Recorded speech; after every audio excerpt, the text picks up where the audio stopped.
When Muggles ask me, do you have a personal relationship with God? My answer is always the same. It's complicated. Hey everyone, I'm Daniel and welcome to Chapter 2, The 7 Wonders of Mythology. If you missed last week, I would urge you to go back and check that out before proceeding.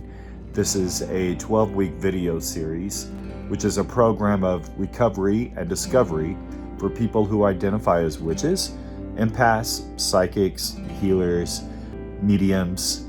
The idea of this, of the 7 wonders, is that it helps you discover your own true path, your own gifts, your own beliefs, your own mythology, but ultimately your own healing, your own way of healing. Only you can detect that, and this just kind of helps you, points you along the way, helps you get to that point.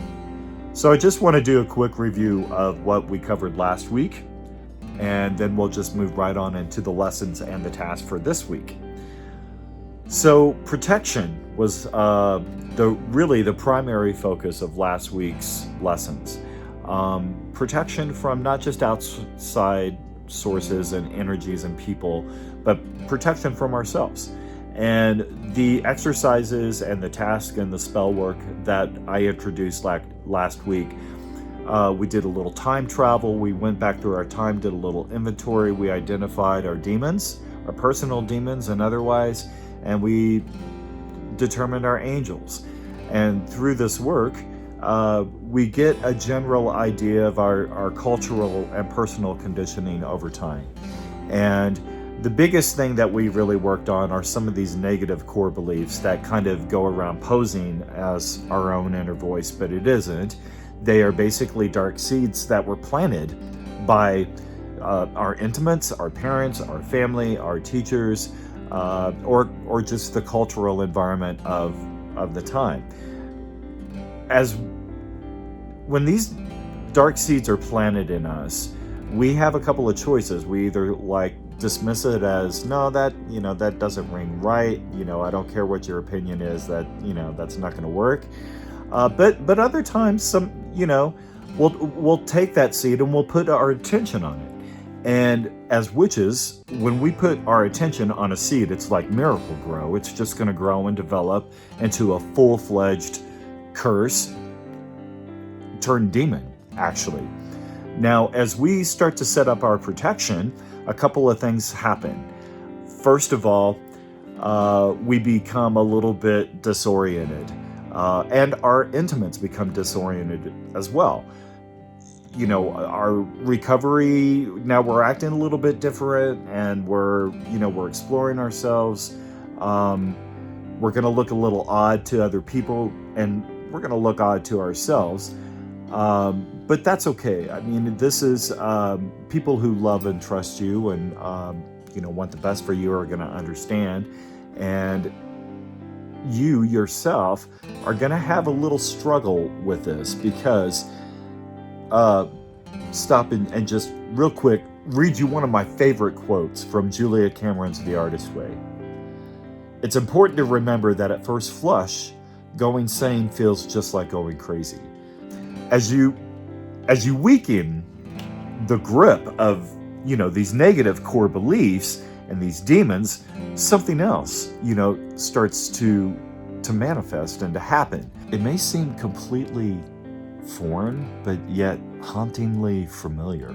It's like a flash of truth, a spark of recognition. The truth of who you really are, you start to get these little, things that you reach out to try to touch it, and it just evaporates like smoke. It is your true identity that's starting to emerge, and that is why week 2 we're going to focus on the mythology, the 7 wonders of mythology, and I'm going to resort to my notes and read this segment for you. So stand by.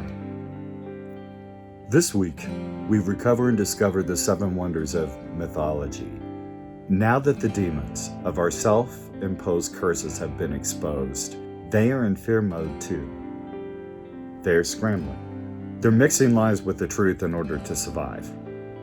They know without your will in order to support them, they will be critically impaired. Be warned here. Your demons know they are in danger.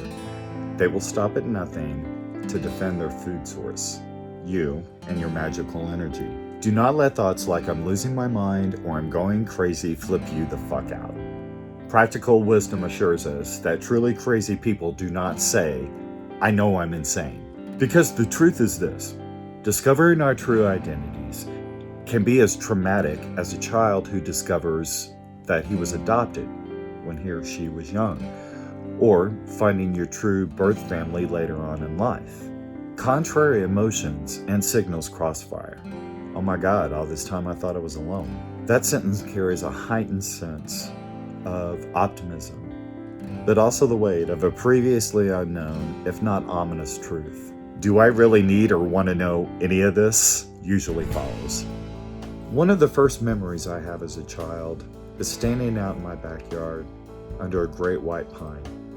All varieties of northern Missouri birds sprinted between pecking the forest hill's ground cover, then sweeping heights and graceful, seemingly effortless flight.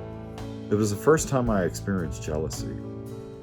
I honestly believed I belonged in the sky, among the clouds, above the stars. It's not fair that birds get to fly and walk. If I had wings, I reasoned, I could surely fly. So, like any 4 to 5 year old, I consulted with my older brother, who instructed me on the best method on catching a bird. All you need to do is to sprinkle a little bit of salt on his tail, and then you can catch him.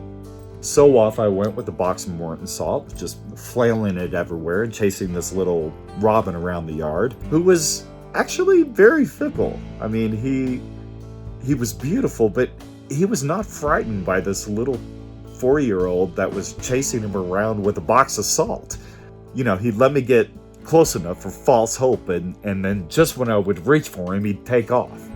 You know, so after doing this for quite a while, I finally just collapsed, and I was exhausted and frustrated, and I was really sad. I just looked up at the sky and said, "Why are you doing this to me?"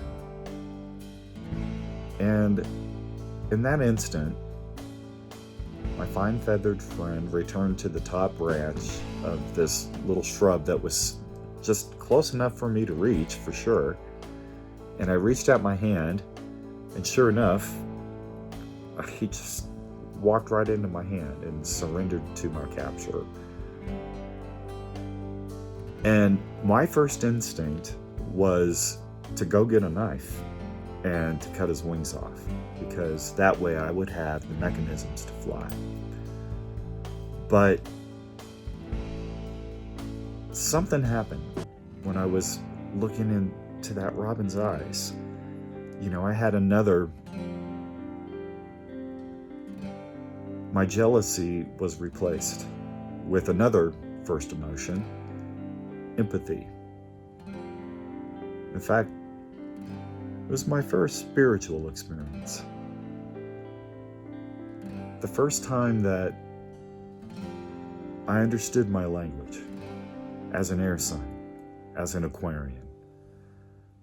You see, later that night, a song came on the radio that I'd never heard before either. It was Aquarius by the Fifth Dimension. And my babysitter was like, "Hey, this is about your sign, Danny. This is about you." Fast forward to when I was 10, and my mom was diagnosed with colon cancer and expected to die. She, in fact, braced me for this. She told me, it wasn't good. She was probably going to die. And at the time, I was already struggling in Catholic school. I was being, bullied all the time. I was, the little sissy faggot. I just didn't have any peaceful place to go. At home I was losing my mom, and at school I was losing my mind. So again, being the kid that always wanted to fly, having a kite was always my safeguard. So after Mom told me all this, I took my kite, I went up to the highest hill in our neighborhood, And, just as I was letting, all the string unspooled, it was going up to the desired altitude, it just took a nosedive and went and got tangled up in, the highest tree in the world, and the string just snapped, and I was like,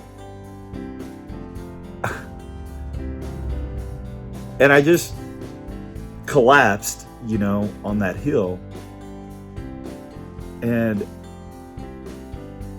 again, first feelings, really, really feeling the fear of death and aloneness for the first time. And I thought, okay, I'm going to try some. My faith. And I looked up and I just said, God, if you love me, just please bring me my kite back. That's all I need, just a sign. And sure enough, this breeze came and the kite just completely untangled and dislodged and just drifted right down and landed right at my side. And in that moment, all of that fear of death, of aloneness, and my particular relationship with God was all cradled and understood in that moment. As it turns out, my mom did win her fight against cancer, and she lived well into her 80s. She's one of my biggest heroes, and she's really one of the most gifted empaths that was ever put on this planet. I learned a lot about that gift from her. And she recognized that and a lot of other things. She knew I was gay. She knew I had alternative spiritual practices, and she was very honest. She just said, it's going to be hard on you. People aren't going to understand, but that doesn't matter. Your character, Danny, is what's important, and your heart and your path. And God is going to tell you your path in His way, just between you and Him. It's just as unique as all the stars are up in the skies. There's just as many ways to understand God and God to communicate with you as there are stars in the heaven. And again, that was a gift that I carried up until this very moment. It did give me permission to start exploring Roman and Greek mythology, because I loved the constellations, but I really wanted to know a little bit more about Aquarius, the myth of Aquarius. So as I got into that, it was a beautiful story. I'll go ahead and read what I wrote here. Prince Ganymede was the youngest son of the king of Troy. He would never inherit the throne, as his older brother was next in line to be king. But Ganymede was content, well loved, and grew up enjoying the luxuries of royal life just the same. One day, while tending to his father's herd on the highest hill in Troy, he was spotted by Zeus, who immediately became enchanted. Here was the most beautiful mortal man on earth in Zeus's eyes. He immediately transformed himself into an eagle, flew down and carried Ganymede back up to Mount Olympus to be his lover. Ganymede was made immortal, eternally young, and was stationed as the water bearer to Zeus. Ganymede also poured the waters of enlightenment into the river Nile and delivered enlightenment to all humanity. So taken with his beauty, Zeus placed Ganymede's likeness in the stars as the constellation Aquarius. From the time I learned of the myth of Aquarius, I knew that if I ever fell in doubt again, that all I had to do was look up into the stars, and there it was, the story of how God actually felt about me. Okay, I'm going to read to you this week's spell work and tasks. Number 1, 7 signs. Returning to your Angels and Demons time travel log, now scan your life for those uncanny incidents where you knew you had special gifts. Spend some time with this, because it's amazing how small and seemingly inconsequential your signs can be. They will range from little things we all experience, notice, but brush off. A friend you haven't spoken to in years crosses your mind, then the phone rings and it's him. Maybe you're one of those folks who just always seems to have good luck, as you manage to evade immeasurable odds. Perhaps you're one of those people who just lights up the room, and nearly everyone in your life comments on how safe they feel confiding in you. On the other side of the spectrum, maybe everyone you meet is intimidated by you. You're constantly on guard for both excessively defensive behavior, everyone walks on eggshells, and overtly excessive behavior, competitive ragers who belittle, manipulate, and pull the blame and shame card on you. You're super focused. You manifest efficiently. You excel at everything you try. Then there are the crystal visions, the gifts and incidents of divine intervention. Many of us have passed to the other side only to return back to life, with memories of our experience intact. Most of us probably have lived in haunted houses or crossed paths with friendly or not so friendly ghosts. Many of us make a living as healers, tarot readers, witchcraft practitioners, energy workers, Reiki masters, mediums, and so on. In fact, we become so entangled with our careers, using our magic for other people, that we exhaust our guides and lose touch with our inner guidance. We become identified as a traditional professional tarot reader and miss the sign of how our music playlist shuffled that day. Listing right out 7 signs and 7 stories from your life. Allow yourself 30 minutes and be as detailed as you can. Even if it's a vague memory in broken pieces and sentences, jot down every detail that comes to you. Next, 7 sirens. Once again, scanning your entire life, list 7 of your all-time favorite songs. Be sure to include songs that you loved as a kid or songs that really strike and take you back to an event or an emotion. Those are significant. Next, 7 legends. List 7 legendary stories that speak to your beloved shadow. Include TV shows, movies, books, comics, fiction and nonfiction, or ancient myths. My list includes everything from Bewitched to Harry Potter to the myths of Aquarius. These are your personal legends. Stories that captured your interest and your imagination. Okay, next is 7 masters. This is actually a very easy yet telling indicator of your true gift set, not to mention unexcavated character traits that you may be ready to explore a little more closely. List 7 masters you love and admire, alive or dead. My list includes Tom Petty, Gene Kelly, Samuel Clemens, Albert Einstein, and of course, Ganymede. Increase the creative energy by gluing images and pictures alongside your list. You can do this task in the back of your shadow pages. It may seem a little 8th grade-ish and dumb. I realize that. However, light craft work brings light to our witchcraft practice. Sometimes the most delicate, beautiful magic happens in the most mundane moments. Next, 7 marks of character. List 7 character traits you like in yourself and want to cultivate. Not character traits as in Prince Charming, character traits as in Prince. Allow some freedom and creative play to fully inhabit these traits as you write. Again, we become so conditioned into playing the good witch who radiates love, patience, and compassion, who manifests from a ball of shimmering light, while we ignore the truth of our secret character, who wants to drop a fucking house on everyone because we've overextended ourselves. Saying no thanks to a family gathering should not feel like a covert military operation, where it literally takes days for us to come up with the truth. Too often, we surrender our true character in attempts to maintain our character's good standing. Next, the legend of you. Create a totem. Create a totem that represents you as your fully realized perfect witch.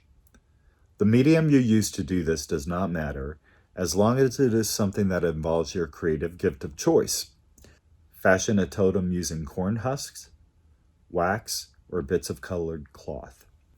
Draw, paint, sculpt, doesn't matter. If you want to pull pictures out of magazines and make a collage, that's cool too. If you're a writer, write a story, write a poem, write a song. In fact, I'll share something with you that I came up with. And, it's just a little simple ritual that I do, and it reminds me of my personal connection and my personal meaning for the word witch. And it just goes like this. I am wise through prayerfulness. I'm intuitive through trust. I am thoughtful in presence. I'm courageous in freedom. I'm humble before the divine. I am witch.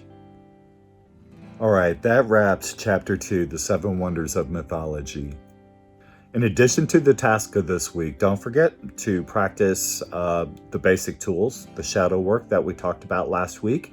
You want to make sure that you're doing 3 pages a day in your Shadow Pages journal. You want to make sure that you're doing a shadow dance at least one night a week for 20 minutes. And you want to get yourself and your shadow out on your vision quest for 1 hour once a week.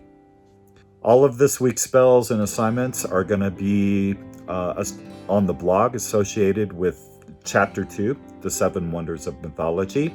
You can find that at daniellink.com.